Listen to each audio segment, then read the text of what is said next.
Assalamualaikum warahmatullahi wabarakatuh. Bertemu lagi di mata kuliah penyelidikan geoteknik. Pada bagian ini kita akan mempelajari tentang jenis tanah, macam tanah, jenis pengujian dan permasalahan dari tiap-tiap tanah. Jadi tanah itu punya tiap jenis tanah mempunyai tipikal perilaku tertentu sehingga akan timbul permasalahan tertentu sehingga kita di sini diharapkan mampu memilih metode pengujian lapangan atau pengujian laboratorium apa saja yang kita perlukan. Jadi learning outcome pada materi kali ini yaitu mahasiswa diharapkan mampu memilih jenis pengujian disesuaikan dengan jenis tanah dan permasalahan yang dialami oleh tanah tersebut. Yaitu pada bagian pertama kita akan mempelajari tentang tanah yang disebut tanah lempung terkonsolidasi normal atau normally consolidated clay, atau tanah yang sedikit terkonsolidasi berlebih atau light over consolidated clay. Tanah terkonsolidasi normal adalah tanah yang tekanan prakonsolidasinya sama dengan tekanan yang dialami pada saat ini. Jadi tanah itu belum pernah mengalami tekanan yang lebih besar daripada tekanan yang dialaminya pada saat ini. Ciri khusus dari tanah ini yaitu tanahnya sifatnya lunak. Kemudian karena sifatnya lunak, maka pengeboran yang kita lakukan di lapangan yaitu lebih mudah. Kemudian sampling yang cocok untuk tanah ini karena tanahnya lunak biasanya bisa kita peroleh dari tabung reguler atau tabung yang dindingnya lebih tipis untuk mengurangi keterusikan sampelnya. Kualitas sampel yang kita peroleh yaitu sampel kelas 1, yaitu sampel undisturbed yang tidak terganggu. Kemudian pengujian laboratorium yang bisa kita lakukan yaitu pengujian konsolidasi, disesuaikan dengan jenis tanahnya karena sifatnya lunak, maka kita bisa mendeteksi kira-kira nanti permasalahan yang terjadi yaitu dia gampang mengalami pemampatan. Kemudian untuk mengetahui kekuatannya kita bisa lakukan pengujian triaksial. Kemudian pengujian lain yang bisa kita lakukan di laboratorium terhadap tanah NC ini yaitu untuk identifikasi, klasifikasi, kepadatan sampel yang diperoleh dari open tube sampler, jadi sampel tabung terbuka. Kemudian pengujian lapangannya, karena masalahnya tanah ini lunak, biasanya kita gunakan pengujian modulus elastisitas. Kemudian kita juga bisa melakukan pengujian kekuatan tak terdrainasi karena pada tanah ini koefisien permeabilitasnya itu kecil sehingga pada saat dilakukan pengujian air belum sempat keluar dari pori-pori tanah. Pengujian bisa kita lakukan yaitu pengujian pressure meter untuk mengetahui modulus elastisitas. Untuk kekuatannya kita bisa dengan melakukan pengujian SPT atau sondir. Kemudian untuk tanah OC atau over consolidated clay atau tanah yang telah terkonsolidasi berlebih atau tanah ini pernah mengalami tekanan yang lebih besar pada saat dulunya, kemudian tekanan yang sekarang lebih rendah daripada tekanan yang pernah dialami pada saat dulu, sehingga tanah ini sifatnya lebih keras. Jadi tidak lunak atau kalau dalam istilah tanah lunak kita sebut dengan kaku dia. Jadi tanah ini lebih kaku, lebih keras daripada tanah yang NC. Hampir semua jenis penyelidikan bisa dilakukan di lapangan. Kemudian kualitas sampel yang kita peroleh yaitu sampel kelas 1 dan sampel kelas 2. Kemudian jenis pengujian laboratorium hampir sama terhadap sampel kelas 1 kita bisa melakukan pengujian kekuatan, pengujian deformasi. Kemudian blok sampel diperlukan untuk pengujian deformasi. Kemudian pengujian di lapangannya apabila pondasinya bebannya nanti sangat besar, maka disarankan melakukan pengujian beban langsung di lapangan. Untuk tanah pasir seperti kita ketahui tanahnya mudah longsor terlebih bila terendam air. Kemudian pengeboran akan sulit. Kemudian karena pengeboran sulit, kita sulit juga memperoleh sampel untuk kita lakukan pengujian di laboratorium, sehingga untuk tanah pasir lebih disukai pengujian kekuatannya langsung dilakukan di lapangan seperti menggunakan sondir dan SPT. Kalaupun terpaksa kita harus mengambil sampel, biasanya kita lakukan dengan mengambil sampelnya dengan cara Bishop sand sampler, yaitu kita ngambil sampel pada saat pengambilan sampel disertai dengan tekanan udara 0 atau seperti di vakum sehingga tanah yang sudah masuk ke dalam tabung tidak bisa keluar lagi karena pasirnya di vakum.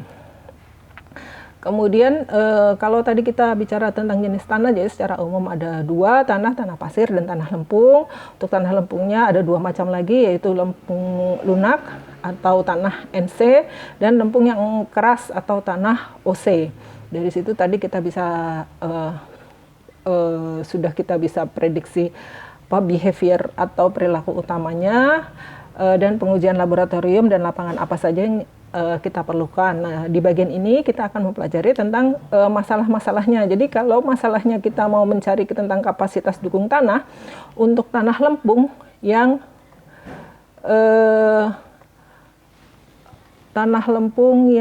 sifatnya tanah lempung yang lunak sampai kaku, biasanya pengujian yang bisa kita lakukan di laboratorium yaitu pengujian kadar air, batas cair, batas plastis, dan berat volume tanah. Untuk pengujian yang di laboratorium lainnya yaitu triaxial UU atau unconsolidated undrained atau quick test. Untuk tanah yang firm to stiff, jadi yang kaku sampai keras, biasanya pengujiannya hampir sama, yaitu kadar air, batas cair, batas plastis. Jadi dari sini kita bisa mengetahui nanti untuk klasifikasi tanah. Pengujian laboratorium yang kita lakukan yang lainnya yaitu triaxial UU dan CU. Jadi kalau dengan triaxial CU kita bisa memperoleh kekuatan kohesi efektif dan sudut gesek internal efektif. Kemudian untuk tanah yang gravelly clay atau tanah lempung yang mengandung kerikil, pengujiannya biasanya pengujian klasifikasi batas cair. Jadi kalau tanahnya mengandung lempung, biasanya kita melakukan sifat indeksnya, yaitu liquid limit, plastic limit, shrinkage limit, karena itu nanti merupakan jendela utama untuk mengetahui perilaku setelahnya. Jika dia mempunyai indeks plastisitas yang besar, maka dia akan sangat sensitif terhadap air. Sebagaimana kita ketahui, kekuatan tanah juga dipengaruhi oleh air tersebut. Semakin banyak kandungan airnya, maka kekuatannya semakin berkurang. Kemudian tanah pasir biasanya kita tidak melakukan pengujian sifat-sifat indeks seperti liquid limit, plastic limit, shrinkage limit, tapi yang kita lakukan adalah uji kepadatan, karena kekuatannya dipengaruhi oleh kepadatannya. Yang kita harus ketahui yaitu kepadatan maksimum, kepadatan minimum, sehingga kita bisa menghitung kerapatan relatifnya. Pengujian laboratorium yang bisa dilakukan yaitu pengujian geser langsung, karena untuk memperoleh benda uji yang untuk pengujian konsolidasi akan sangat sulit. Untuk mengetahui kekuatannya, kita bisa melakukan pengujian geser langsung. Untuk tanah kerikil sama dengan tanah pasir, jadi kita lakukan pengujian kepadatan maksimum, minimum, dan distribusi ukuran butirnya. Distribusi ukuran butir ini nanti akan mempengaruhi berbagai macam sifat dari tanahnya. Pengujian laboratorium bisa kita lakukan yaitu geser langsung, tapi dengan menggunakan box geser atau kotak geser yang lebih besar. Kemudian jika tadi masalahnya adalah kapasitas dukung, jadi kita ingin mengetahui berapa kapasitas dukungnya untuk tanah lempung, dari kita pakai triaxial. Untuk tanah yang granuler kita pakai geser langsung. Untuk masalah settlement atau penurunan, maka tanah lempung kalau masalahnya penurunan kita bisa melakukan dengan uji konsolidasi atau uji pengembangan. Untuk tanah pasir biasanya disukai dari hasil pengujian langsung di lapangan. Dengan SPT, kalau kita sudah memperoleh nilai SPT, nanti kita bisa memperkirakan berapa penurunan yang terjadi. Atau bisa juga dengan melakukan pengujian triaxial dengan treatment khusus untuk membentuk contoh tanahnya. Biasanya kita lakukan dengan uji lintasan tegangan dari uji triaxial. Kemudian kalau masalah yang mau kita hadapi di lapangan adalah penggalian, maka untuk tanah lempung kita harus melakukan pengujian sifat indeks tadi, liquid limit, plastic limit, shrinkage limit, dan sebagainya, kemudian berat volume. Untuk pengujian laboratorium lainnya yaitu triaxial CU dan CD, yaitu consolidated undrained dan consolidated drain, untuk mengetahui kekuatannya pada saat tidak dipengaruhi oleh tekanan air. Untuk pasir dan kerikil biasanya untuk penggalian yang kita lakukan hanya distribusi ukuran butirnya untuk mengetahui tingkat kestabilan dari tanahnya. Kalau masalahnya tekanan dan stabilitas, jadi misalnya kita ingin merancang dinding penahan tanah, maka yang di situ dominan adalah tekanan tanah lateralnya, sehingga untuk memperoleh stabilitas lerengnya, untuk tanah lempung biasanya kita dari pengujian laboratoriumnya itu kadar air, batas cair, batas plastis, berat volume. Kemudian untuk memperoleh kekuatannya kita dapat melakukan pengujian triaksial CU dan CD. Untuk pasir dan kerikil biasanya kita melakukan pengujian distribusi ukuran butirnya saja. Jadi kita tahu apakah dia kepadatannya seragam atau tidak. Kalau dia kepadatannya seragam maka nanti proses pemadatannya akan sulit, atau kita memperoleh kepadatan maksimumnya itu akan sulit sehingga dia nanti akan lebih tidak stabil. Untuk bab ini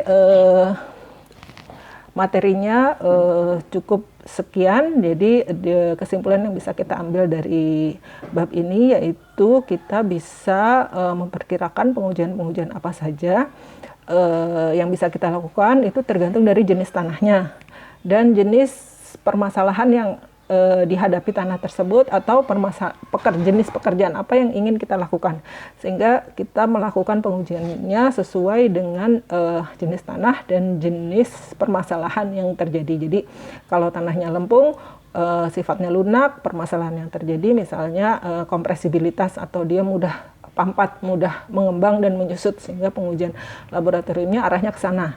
Kemudian untuk uji kekuatannya bisa dengan triaksial. Untuk tanah pasir atau tanah bergradasi, untuk memperoleh sampel tanah itu akan sangat sulit, sehingga lebih disukai pengujian langsung di lapangan.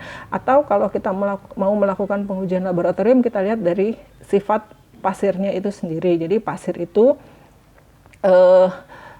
air mudah keluar dari tanah pasir, sehingga kekuatannya kita lakukan pengujiannya itu pengujian yang dalam bentuk tegangan total. Bisa kita lakukan dari pengujian geser langsung di laboratorium. Untuk tanah kerikil biasanya sama dengan geser langsung, tapi dengan menggunakan box yang lebih besar. Jadi kalau masalahnya analisis stabilitas, maka parameter apa yang harus kita peroleh, itu kita dapat lakukan pengujian di laboratorium, pengujian apa saja. Jadi dikaitkan dengan permasalahan atau hal yang ingin kita ketahui, jenis tanahnya, dan nanti pengujian apa yang harus kita lakukan. Jadi diharapkan dari materi ini mahasiswa itu dapat memilih jenis pengujian disesuaikan dengan jenis tanah dan jenis permasalahan yang mau dibahas atau permasalahan yang mau dipecahkan dari tanah tersebut. Jadi kalau masalahnya stabilitas, yang harus kita ketahui yaitu kekuatannya. Kekuatan tanah bisa kita peroleh dari pengujian kuat geser. Pengujian kuat geser kan banyak, ada geser langsung, triaksial, kemudian tekan bebas, mana yang sesuai untuk jenis tanah tertentu, itu yang kita lakukan. Untuk bab ini saya akhiri, sampai di sini. Assalamualaikum warahmatullahi wabarakatuh.